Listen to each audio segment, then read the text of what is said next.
How's it going, everybody? Dacier here, and we have the Cosmic Crucible defenses, and as you see, we're starting with the clean slate. So I kind of want to go through my thought process on how I try to figure out what I want to throw in the defense. I think that's going to be kind of valuable for the community because a lot of people's not really quite sure the thought process that some people kind of put into their defense.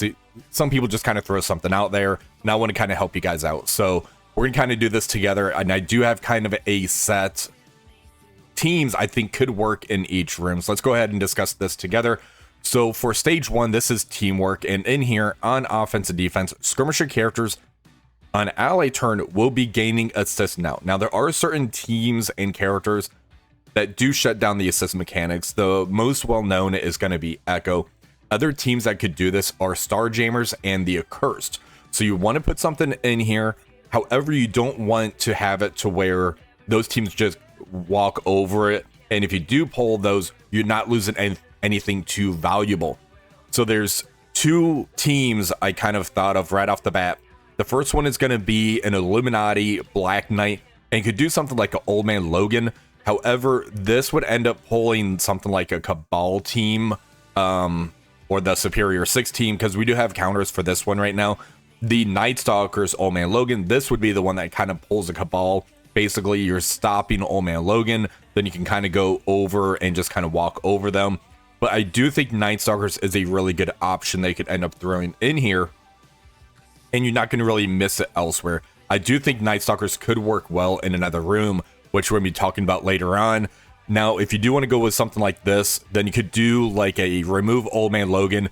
You could end up throwing in something like maybe, let's throw in like an Emma Frost type of thing. The reason for Emma Frost is it's going to make it to where the Cabal counter isn't going to be working as well, or it could do something where if they try to go in with like a mirror matchup, they're still going to have that lower speed stat from Emma, so that could kind of throw things off. So I think this is a good option, which we'll leave this one here. Actually, let's just go ahead and remove this one so you can kind of see my thought process as I'm looking at the other rooms. So now if we end up looking at stage 2, Sinister's Gambit, we had this one during the U32. All characters on offense and defense on spawn, your character with the highest health clones the enemy character with the highest attack. I have two teams in here as well I think could end up being a good choice. Starjammers, this one ended up being pretty difficult during that U32, which I think that's still going to end up holding something really good if you leave this in the room. If they go in with that mirror matchup, then you're going to have to deal with like a double Havoc, which is insane for all those retaliates they're going to be walking into, and is going to drain your efficiency a little bit more. I tend to prefer to use my Starjammers on the offensive side of things, because if I do run into a Starjammers team, I can usually mirror match it and usually get the victory without really losing anything. And if they don't have it on defense, I could use this as a really good hit into another team. So I do like Starjammers on offense personally. Now this one here is the Phoenix Force Super Skrull Thanos Endgame Sasquatch. Basically, Phoenix Force was really good in stage 2 during that U32. I don't think that's going to change. Throwing Super Skrull in there for that high damage with the ultimate. We have a Thanos Endgame in here because he works really, really good with the Phoenix Force team, kind of getting that ability energy out there. You get the push, and then the Phoenix kind of doing the special. It's a very finesse matchup. And then you could throw a pre-taunt in here like a Sasquatch. That way you're not really throwing the Black Knight in here to where they can kind of get around that. Sasquatch always kind of reapplies it. So that's why I do like him with this team if they try to go in with like a Mortal X-Men. Because after Jean takes the turn, Sasquatch can kind of get that taunt back out there. So I do like this one as well. Now, if we end up looking at stage 3, Spiritual Energy, this one here was really, really tough during that U32. And I noticed something really big in here, which we're going to be talking about for what character works really good in stage 3. I just don't know if I want to lock that character down in here. So defense and offense, all characters.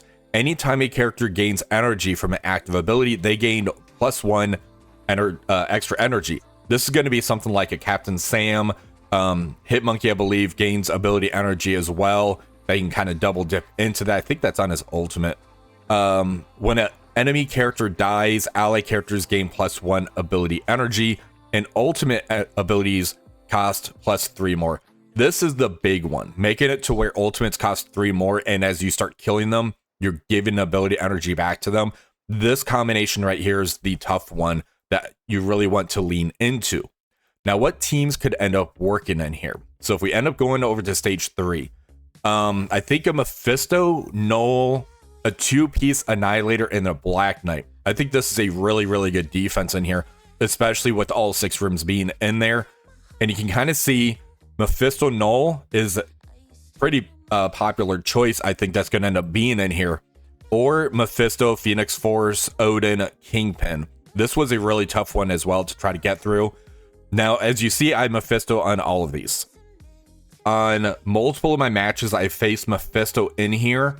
After I did a burn attack in there, when Mephisto got his turn, basically on that follow-up hit, I was walking into an ultimate, which is not supposed to happen because you start with +3 ultimate energy for the ultimate ability. Sorry, I can't really speak English right now. So the way that's supposed to work is it kind of resets to, say, a 5 or 6 turn ability for that ultimate, and then it goes up to an 8 when you load in. So if you have anything over the 5, it reduces you back down to a 5. For some reason, Mephisto, I think it has to do with his empowered mechanic to where he's not going to ult turn 1. However, he's going to keep the ability energy when it rolls over to his non-empowered state. I think that's the bug that's kind of going in here, because you're not supposed to be walking into like any ultimate abilities in here even after a burn attack, but Mephisto's getting around that. So that's why I do think I want to throw Mephisto on defense. The issue being is if I go to Turtle to where I have like my Xavier, Odin, Mephisto, and Null on defense, those are the big characters, and that's going to cause it to where I'm going to have to do multiple burn attacks. So I don't know if I want to commit fully for that, especially during week 1, but we're going to try to take a look at what my defense is going to look like once I kind of get this set up. Now, the Annihilator portion on here, it's just because the Annihilators are still actually pretty good, and getting it to where Thanos gets the exposed out there, getting the extra hits into them, giving the ability energy, that really helps this room out to where even if you burn it, it's still going to be a pain to try to get through. The Phoenix Force team in here was actually really good during that U32. Throwing an Odin, a Mephisto in here, just kind of double banking on both mythics in here. Then you have a pre-taunt of sorts due to Kingpin, because when his summons come in, they're going to be getting that taunt, and you have to basically use a Kestrel to get around that, which it's pretty difficult to. And by throwing all of this in here, you can't really Star Jammer it, because you're still going to have to use your specials turn 1, try to get through the minion, then kind of go at your target and who you want to go at. The Accursed team, again, they're going to have to use Satana's special turn 1 to try to get through Kingpin's minion, and then you're still basically trying to get through the rest of the team on here.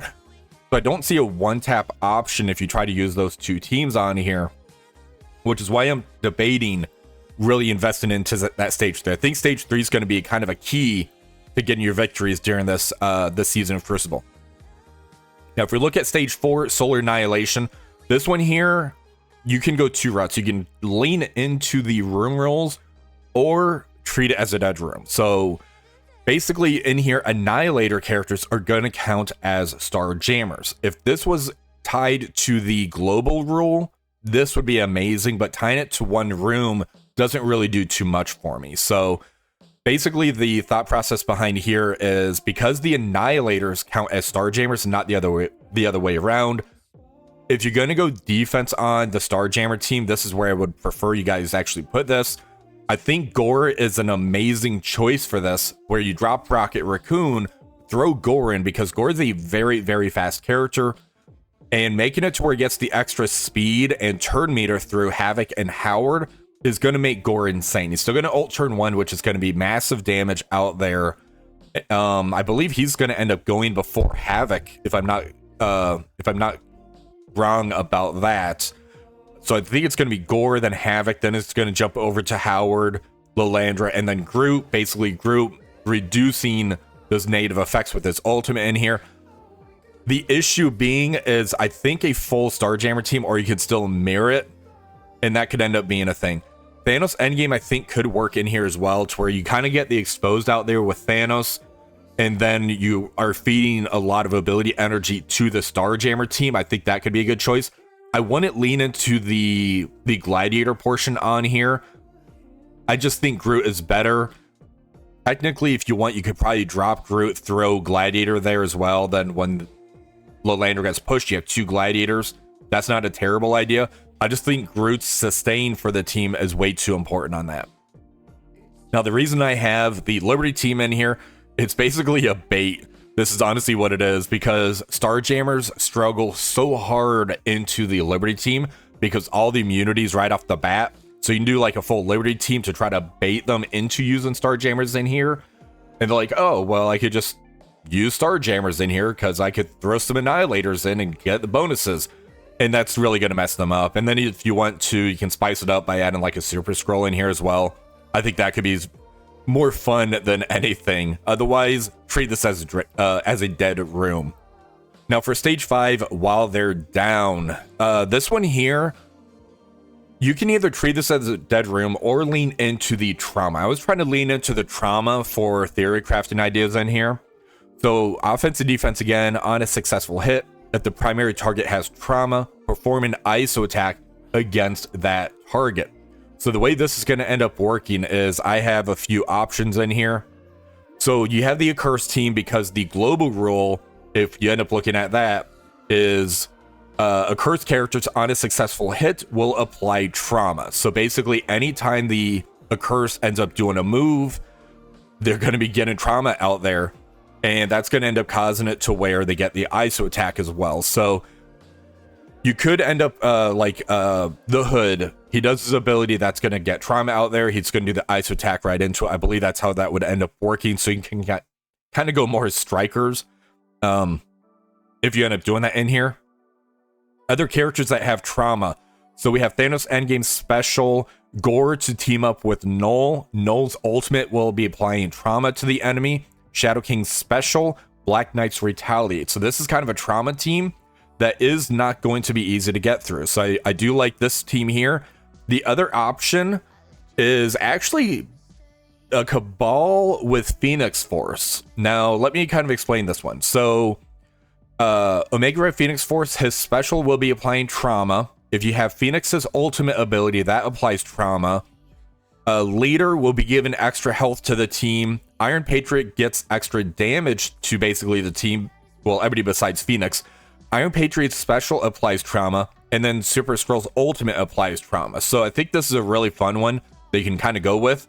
If you want to spice it up, throw Mephisto in there and drop Super Skrull. If you want, also, you can kind of throw Thanos Endgame in here. So I think these are pretty fun options they could throw in here that is going to be pretty difficult to try to get through. So some people aren't aware that the Cabal passives are as powerful as they are. Leader's passive and giving villains extra 50% health is nothing to sneeze at. That's going to make these characters so much more bulkier trying to get through them. And the extra 50% damage from Iron Patriot is a massive boost, especially to characters like Omega Red Phoenix Force or the Mephisto, or even that Super Skrull, who is not as bulky as he used to be.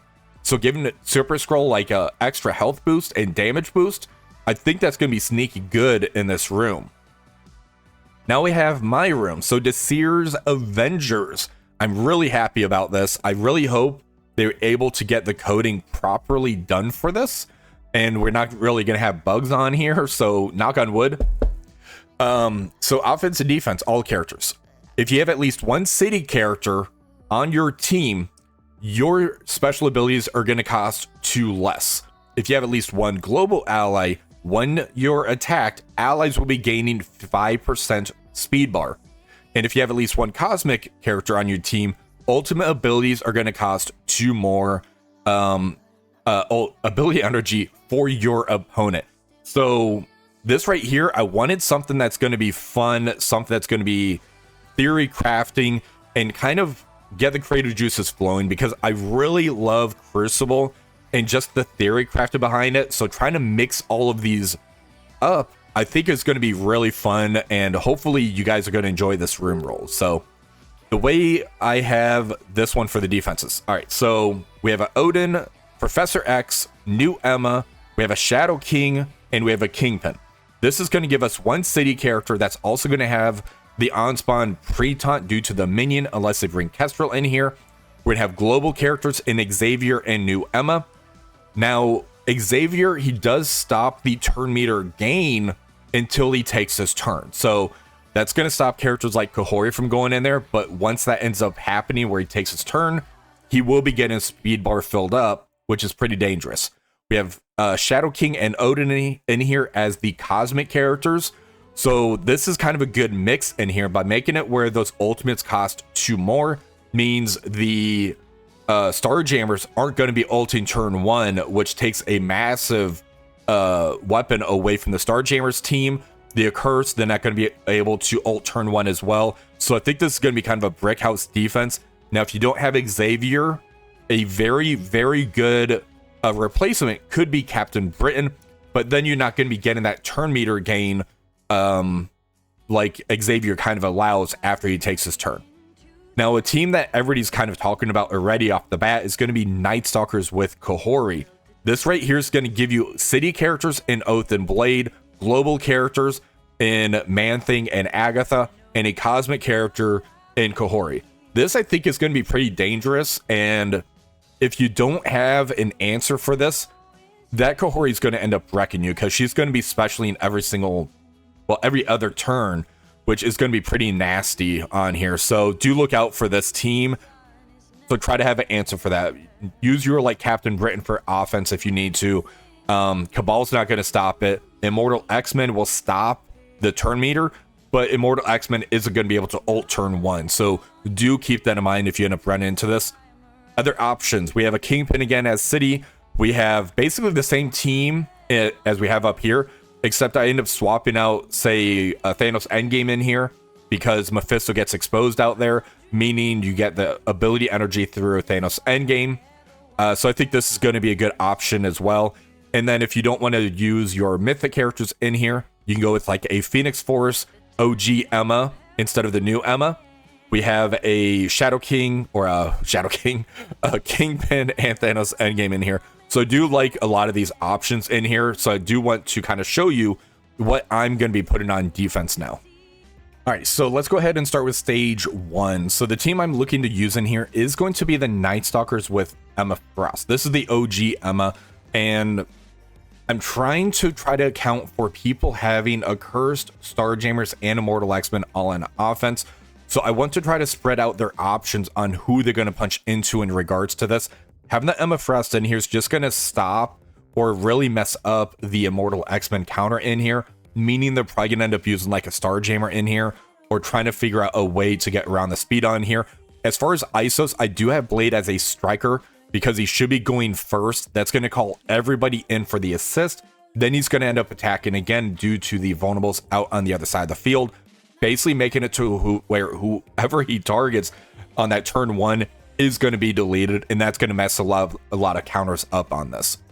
For stage 2, Sinister's Gambit, I'm looking to use this more as a dead room. Now, this doesn't look anything fancy, and I'm honestly not sold on this one. This may end up changing again, so I do want to give you a heads up about that. Basically, I'm looking at new stats. So I'm using the 3-piece Fantastic Four. Invisible Woman is 129 speed. Human Torch is 127. Hyperion, you're probably wondering why he's in here. He gives defense up to the entire team, and he'll have Safeguard on himself. And he's going to be specially in turn 1, which is basically going to get a taunt on him. So it's going to be another form of taunt. That's all he's there for. Sasquatch to keep putting the taunt on.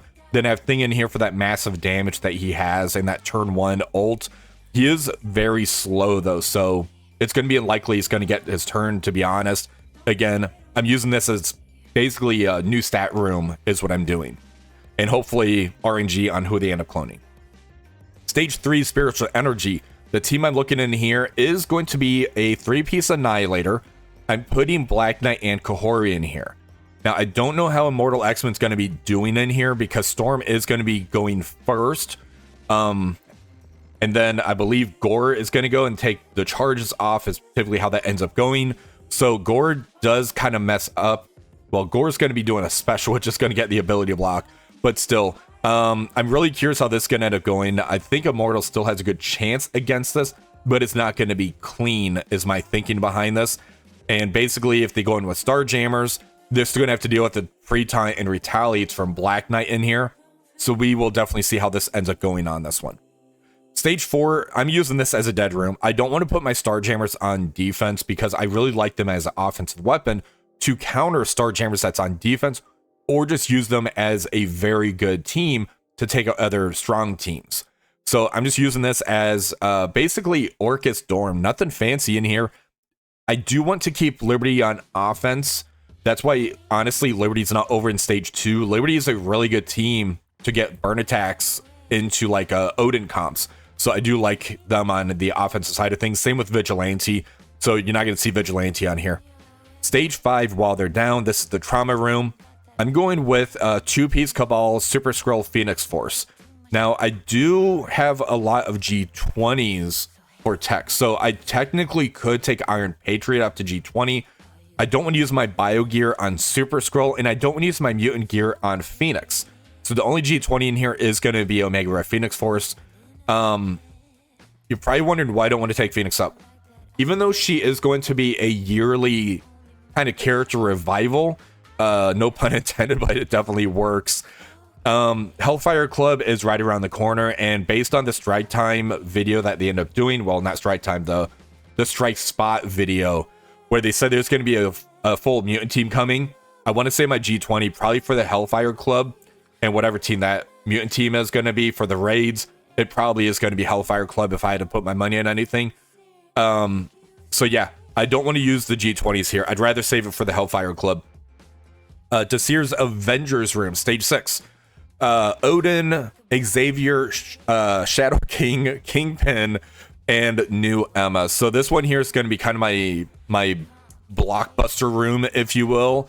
So I want to see how this ends up going, which means, as you guys see, offensive tool or offensive weapons. If we end up taking a look at my save squads over here, I have Accursed, Starjammers, Immortal X-Men.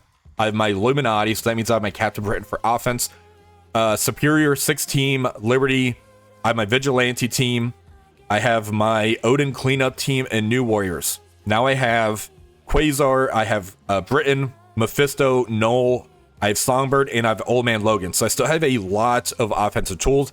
I do end up losing my Cabal team through this, which I think is going to be okay. Other characters I have over here that might be notable. Let's go ahead and scroll through. Lady Deathstrike. Hercules, if I don't really use Hercules, he's more if I need a new stat character for a cleanup, just kind of Lady Deathstrike in a sense. I do have some astral characters, so I do have some pretty good weapons still on the offensive side of things. And a lot of questions I end up getting as well, if you run across this, how do you decide to clear it? Let's go ahead and talk about that. This here, I would end up doing 2 burn attacks. I'd probably do like a Vigilante and a Liberty burn to try to go through that. And then from there, I have like my Mephisto, I have my Null, so I should be able to one-shot everything else. That is how I would probably handle this type of defense if I end up seeing it, is let's just try to get through this one. I'll do 1 or 2 burn attacks depending where the cooldowns are at.